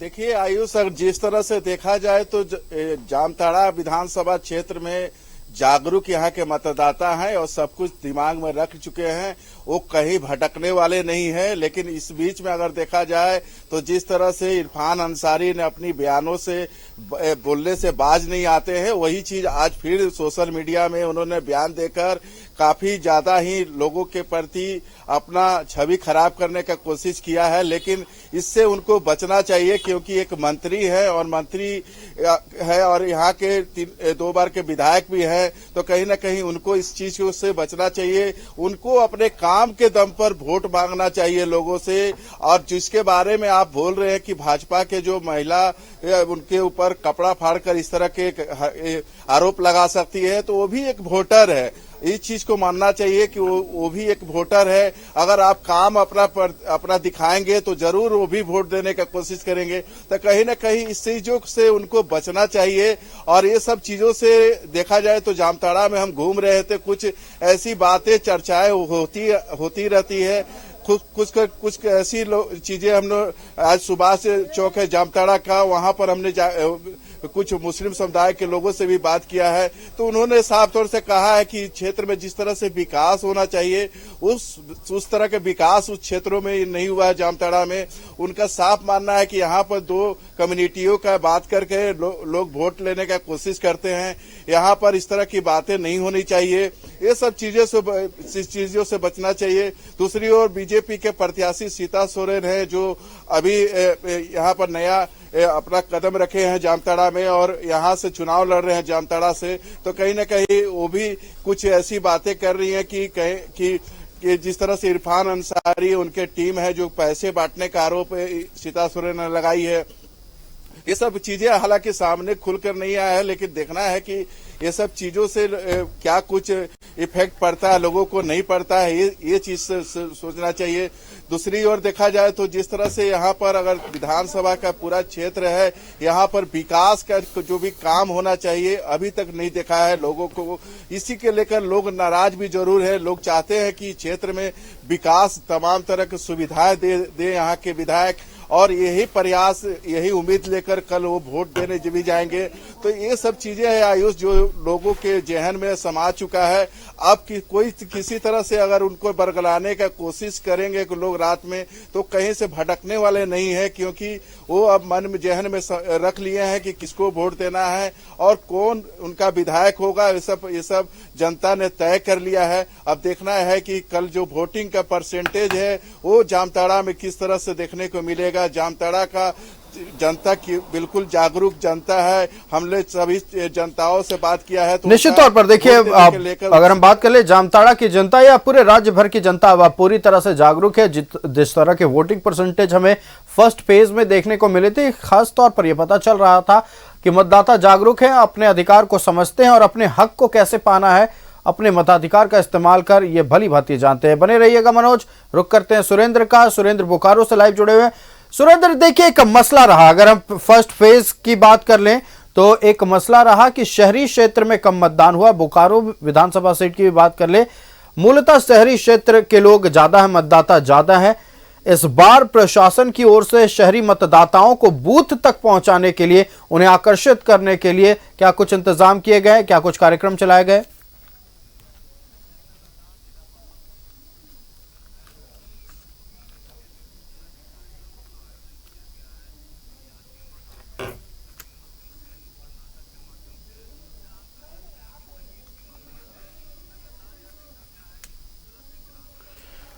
तकनीक खराबी की वजह से हमारे संवाददाता सुरेंद्र की आवाज हम तक नहीं पहुंच पा रही है। लौटेंगे सुरेंद्र आपके पास है। फिलहाल नौशाद का रुख करते हैं। धनबाद विधानसभा सीट से हमारे संवाददाता नौशाद लाइव जुड़ गए। नौशाद, कोयलांचल की धरती और पिछले बार की अगर हम बात कर ले, भारतीय जनता पार्टी की पैठ मजबूत रही थी। धनबाद जिले में 6 विधानसभा सीट है और 6 विधानसभा में 5-1 का आंकड़ा रहा था, मतलब 5 सीटों पर भारतीय जनता पार्टी की बढ़त थी। एक झरिया पर कांग्रेस के प्रत्याशी ने जीत दर्ज की थी। कैसा मुकाबला इस बार, कैसे कांटे की टक्कर है 6 विधानसभा सीट पर? बिल्कुल आयुष, देखिए कंटिन्यू करना चाहती है बीजेपी। जो एक शेष सीट बची हुई है उस पर भी पूरी तरह से ताकत झोंक दी गई है। आपने देखा कि चिराग पासवान आए थे झरिया विधानसभा में, इसके अलावा कई बड़े स्टार प्रचारक इस सीट को भी नहीं छोड़ना चाहते हैं, क्योंकि सबसे महत्वपूर्ण सीट है। संवेदनशील बूथ सीट में भी माना जाता है। यहाँ पर पूरे जिले में 778 संवेदनशील बूथों में ये भी झरिया भी एक ऐसा क्षेत्र माना जाता है। तो और इसी के लिए तैयारी की गई है। 5 का 1 का जो आपने कहा वो सही बात है, उसको कंटिन्यू करना चाहती है। आसपास के जो ग्रामीण क्षेत्र की जनता को भी साधने के लिए कोशिश की जा रही है। शहरों में बरकरार है बीजेपी का दबदबा, आसपास के ग्रामीण क्षेत्रों में किस तरह से और वोटरों को आकर्षिट किया जाए, उसके माध्यम से अब डोर टू डोर कैंपेनिंग कल से 5 बजे के बाद से भी लगातार की हुई है। और इसके अलावा 11,000 से अधिक मतदान कर्मी 2372 बूथों में पहुंच चुके हैं और उसके अलावा कल सुबह 7 बजे से निष्पक्ष मतदान करने के लिए तैयार हैं। खासकर वैसे बूथ जहां पर ग्रामीण सुदूर इलाके में है, वहां पर मेडिकल कैंप की व्यवस्था की गई है। वेबकास्टिंग कैमरे लगाए गए हैं। मतदान कर्मियों को अलग से निर्देश दिया गया है कि अगर 5 बजे के बाद से भी अगर कोई अंदर आ जाता है जो छूटे हुए हैं, उनको भी वोट कराया जाए। तो ये तरीका भी है मतदान प्रतिशत को बढ़ाने को लेकर। तो ये चूंकि शहर में अक्सर देखा जाता है कि शहर में वोटिंग कम होती है बजाते ग्रामीण क्षेत्र को लेकर, तो कहीं ना कहीं इसको भी मैनेज करने की कोशिश कर रही है। आज खुद 3 डिस्पैच सेंटर तैयार किए गए हैं धनबाद जिले में, धनबाद से रवाना कर दिए गए हैं। वहाँ पर निर्वाचन पदाधिकारी भी थी और पुलिस प्रशासन के लोग भी थे जो वहाँ से डिस्पैच करा गए हैं। जो मतदान कर्मियों की तबीयत भी खराब है उनको पहले अस्पताल भेजा गया, उनकी जांच कराई गई, उसके बाद से वहाँ रवाना किया गया। तो यूँ कहें कि किसी तरह का निर्वाचन आयोग किसी तरह का जो ड्यूटी में तैनात है उन पर खासकर उनका भरोसा भी जीत रहा है। उसके अलावा उनसे ड्यूटी भी लगा रहा है, उनका ख्याल भी रख रहा है, ड्यूटी भी लगा रहा है। तो कहीं ना कहीं निष्पक्ष चुनाव हो और कहीं कोई परेशानी ना हो, इसके लिए भी तैयारी की जा रही है। अभी आपने देखा सुना भी होगा कि जो वृद्ध मतदान कर्मी हैं उनको पहले मत का प्रयोग करवा लिया गया है। इसके अलावा व्हील चेयर वगैरह आदि का इंतजाम किया गया है। उसके प्रत्याशी भी पूरी तरह से ताकत झोंक रहे हैं। खासकर सबसे हॉट सीट है वो झरिया है। यहाँ का झरिया पर एक ही परिवार के 2 लोग वहाँ पर मौजूद है। दोनों ने एड़ी चोटी लगा दी है। हर जातीय समीकरण को साधने की कोशिश की जा रही है कि अगर जिसका जो ब्राह्मण है उनके अलावा राजपूत जो वोटर्स हैं उनको साधने की कोशिश कर रही है। समीकरण तैयार किया जा रहा है, मिक्सअप तैयार किया जा रहा है कि किस तरह से वोट है। कांग्रेस का परंपरागत वोट मुस्लिम वोट होते हैं उसको भी साधने की कोशिश की जा रही है।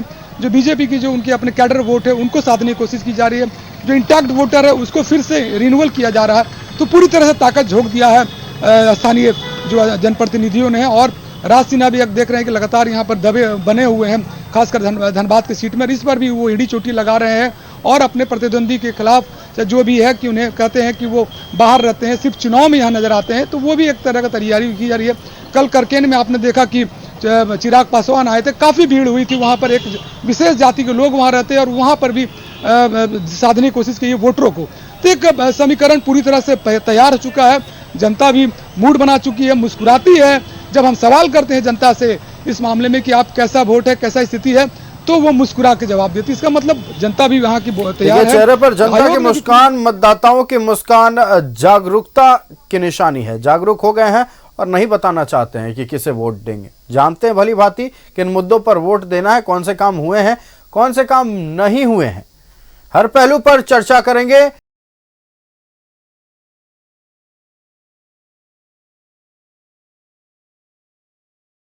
लगातार एक एक कर हर विधानसभा सीट पर हम पहुंच रहे हैं और जानकारी लेने की कोशिश अपने संवाददाताओं से कर रहे हैं। कैसी तैयारी है, मतदाताओं के मन में क्या है और मुकाबला कितने टक्कर का होने वाला है, इस पर भी बातचीत हो रही है। 3 संवाददाता लाइव जुड़े हुए हैं हमारे साथ मनोज जामताड़ा से, धनबाद से नौशाद और रुचि देवघर से लाइव जुड़े हुए। रुचि का रुख करते हैं। रुचि, देवघर में हमने देखा राजनीति का केंद्र रहा इस बार देवघर, चूंकि संथाल को लेकर काफी बातचीत हुई, तो सारे निर्णय, सारी बैठकें देवघर में ही हुई। देवघर से यह तय किया गया कि कहां पर कितना प्रचार करना है। किसी भी पार्टी की बात कर लें, कांग्रेस हो, भारतीय जनता पार्टी हो, सारे डिसीजन देवघर में ही लिए गए और देवघर में काम हुआ है, ये तो जनता ने बताया। लेकिन प्रशासन की ओर से क्या कुछ काम किए गए हैं, क्या कुछ तैयारियां हैं विधानसभा चुनाव को लेकर, दर्शकों से साझा करें। बिल्कुल आयुष, देखिए संथाल की अगर बात की जाए, खास करके देवघर विधानसभा क्षेत्र की पहले बात कर लेते हैं। चूंकि देवघर जिले से ही आज 3 विधानसभा सीटों के लिए पोलिंग पार्टी जो है वो रवाना हुई है। यानी कि जितने भी बूथ बनाए गए हैं, चाहे वो देवघर विधानसभा की बात हो, चाहे सारठ विधानसभा की बात हो या फिर मधुपुर विधानसभा क्षेत्र के लिए हो, यहीं से पोलिंग पार्टी जो है वो रवाना हुई है। और यहाँ के जो डीसी हैं, यानी कि जिला निर्वाचन पदाधिकारी भी वो होते हैं, तो ऐसे में वो सारी चीजों का स्वयं निरीक्षण कर रहे थे, कैसे पोलिंग पार्टी जो है अलग अलग बूथ के लिए, यानी कि अलग अलग जो केंद्र बनाए गए हैं तो मतदान केंद्रों के लिए जब रवाना हो रहे थे, तो सारी चीजों का निरीक्षण जो है वो स्वयं ही किया जा रहा था। और ऐसे में बता दें कि सबसे ज्यादा जो बूथ की संख्या है वो देवघर विधानसभा क्षेत्र में है। और ऐसे में अगर मधुपुर की बात की जाए तो मधुपुर में महिला वोटर्स की जो संख्या है, यानी कि महिला मतदाता की संख्या आधी आबादी की संख्या अत्यधिक है। सारठ विधानसभा क्षेत्र के लिए बात की जाए तो वहां पर भी जो जितने भी बूथ बनाए गए हैं वहां पर सुरक्षा के मद्देनजर सारी व्यवस्था मुकम्मल की गई है। वहीं जो मूलभूत सुविधाएं होती है, चाहे वो शौचालय की बात हो या फिर पेयजल की व्यवस्था हो या फिर कुछ खाने पीने की व्यवस्थाएं हो, ये सारी चीजें जो है वो पुख्ता पहले से ही इंतजाम कर लिए गए हैं, ताकि कहीं से भी कोई दिक्कत ना हो। जो मतदान कर्मी वहां पर पहुंचेंगे उन्हें कोई दिक्कत ना हो, पोलिंग पार्टी जो वहां पर पहुंचेंगे कोई परेशानी ना हो। देखिए, सुरक्षा के दृष्टिकोण से भी हर जगह पर, हर बूथ पर पुलिस बलों की भी तैनाती है। जो ऐसे बूथ हैं, जो संवेदनशील बूथ हैं, वहां पर अतिरिक्त पुलिस बलों की तैनाती है।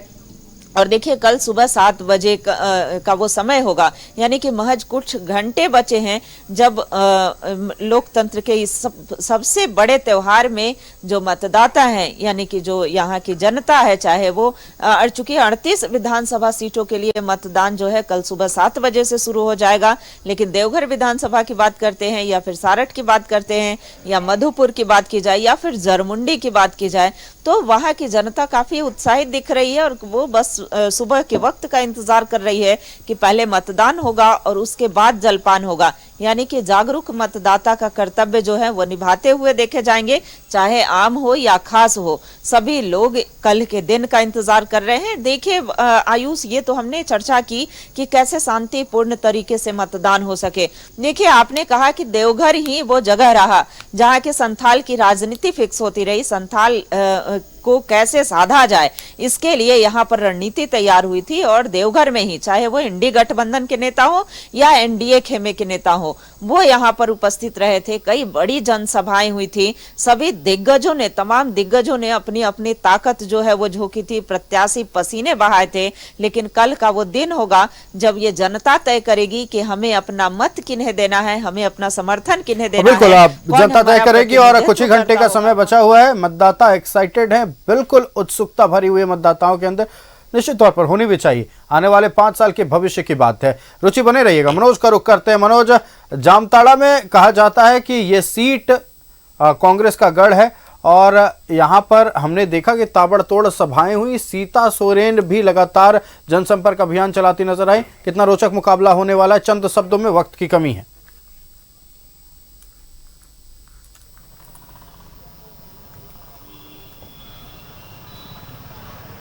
बिल्कुल आयुष, अगर देखा जाए तो जामताड़ा विधानसभा क्षेत्र में कांटे का मुकाबला है। एक तरफ कांग्रेस के प्रत्याशी इरफान अंसारी है तो दूसरी ओर बीजेपी का प्रत्याशी सीता सोरेन है, जो दोनों के बीच में कांटे का मुकाबला होने वाला है। और यहाँ पर देखा जाए तो मुद्दा की लड़ाई है यहाँ पर, और मुद्दा की लड़ाई कितना सक्सेस होता है, जनता जनार्दन का इस बार बारी है। और जनता जनार्दन इस बार चाहते हैं कि यहाँ जामताड़ा का विकास हो, इसी के लेकर यहाँ पर बिल्कुल जामताड़ा का विकास हो। और जिस बात के कारण, जिस नाम के कारण जामताड़ा का नाम खराब हुआ है, साइबर क्राइम, निश्चित तौर पर सभी लोग चाहते हैं कि साइबर क्राइम पर नकेल कसा जाए, किसी भी निर्दोष का पैसा, मेहनत की कमाई किसी के खाते में ना जाए। जरूरत है कानून व्यवस्था की, मजबूत कानून व्यवस्था की, ये भी जनता के दिमाग में निश्चित तौर पर होगा। बने रहिएगा। मनोज, नौशाद का रुख कर लेते हैं। नौशाद, पहले चरण के मतदान की बात कर लें। शहरी क्षेत्र में कम मतदान हुआ था। धनबाद विधानसभा क्षेत्र में आप खड़े हैं। शहरी वोटरों को आकर्षित करने के लिए चुनाव आयोग की ओर से क्या कुछ कार्यक्रम चलाए गए और क्या उम्मीद जताई जा रही है चुनाव आयोग की ओर से? इस बार टर्नआउट शहरी वोटर्स का कितना होगा? जी बिल्कुल आयुष, देखिए पूरी तैयारी चुनाव आयोग ने की है। सोशल मीडिया के माध्यम से, ट्विटर के माध्यम से, व्हाट्सएप के माध्यम से, लगातार होर्डिंग पोस्टर के माध्यम से मतदान प्रतिशत बढ़ाने की कोशिश की गई है। खुद के रवि कुमार भी इस जिले के कुछ जगहों पर दौरा भी किए थे कि जहां पर कम मतदान होता है वहां पर भी दौरा किया। तो पूरी तरह से प्रतिशत निकले, जो लोग मतदान तक पहुंचे अपने काम के अलावा, चूंकि मतदान तक पहुंचे। कुछ ऐसे भी जगह हैं यहाँ पर जिन्होंने 10% की छूट भी की है। जो प्रतिष्ठान है कि अगर आप सबसे पहले मतदाता हैं, वहाँ मतदान करके आते हैं तो हमारे यहाँ 10% की खाने पीने की छूट भी दी जाएगी। तो इस तरह का आम लोग भी जागरूक हो रहे हैं। निश्चित तौर पर देखिए, प्रशासन से लेकर आम लोग तमाम लगे हुए हैं लोकतंत्र को मजबूत करने में, या फिर व्यवसायी हो या फिर सरकार के लोग हैं, ये चाहते हैं कि हमारा लोकतंत्र मजबूत हो। मजबूत कैसे होगा? अपने मताधिकार का प्रयोग करने मतदाता मतदान केंद्र पर पहुंचेंगे, वोट डालेंगे। न्यूज़ 11 भारत की टीम भी अपील कर रही है, अपने परिवार के साथ सपरिवार मतदान केंद्र पर पहुंचे, मताधिकार का प्रयोग करें, क्योंकि बात है आने वाले 5 साल के भविष्य की। हमारे साथ 3 संवाददाता लाइव जुड़ेंगे, सबका धन्यवाद करते हैं। रुचि हमारे साथ देवघर से जुड़े हुए थे, रुचि बहुत धन्यवाद आपका। जामताड़ा से हमारे साथ संवाददाता मनोज लाइव जुड़े हुए थे, मनोज आपका भी बहुत धन्यवाद। और नौशाद धनबाद से जुड़े हुए थे, नौशाद आपका भी बहुत धन्यवाद। लगातार हमने एक एक कर तमाम सीटों को छूने की कोशिश की। हर एक सीट पर क्या माहौल है, कितने चुनावी टक्कर होने वाली है और साफ तौर पर प्रशासनिक तैयारियां क्या है, ये हमने आपसे बताने की कोशिश की। लेकिन अब आपकी बारी है, मतदाताओं की बारी है। मतदान केंद्र पर पहुंचिएगा जरूर, अपने मताधिकार का प्रयोग करिएगा जरूर। आने वाले 5 साल की भविष्य की बात है, आपके भविष्य की बात है, आपके बच्चों के भविष्य की बात है, रोजगार की बात है, स्वास्थ्य व्यवस्था की बात है। तो न्यूज़ 11 भारत की टीम भी अपील करती है, मताधिकार का इस्तेमाल करें और 20 नवंबर को सपरिवार मतदान केंद्र पर पहुंचे और वोटिंग जरूर करो।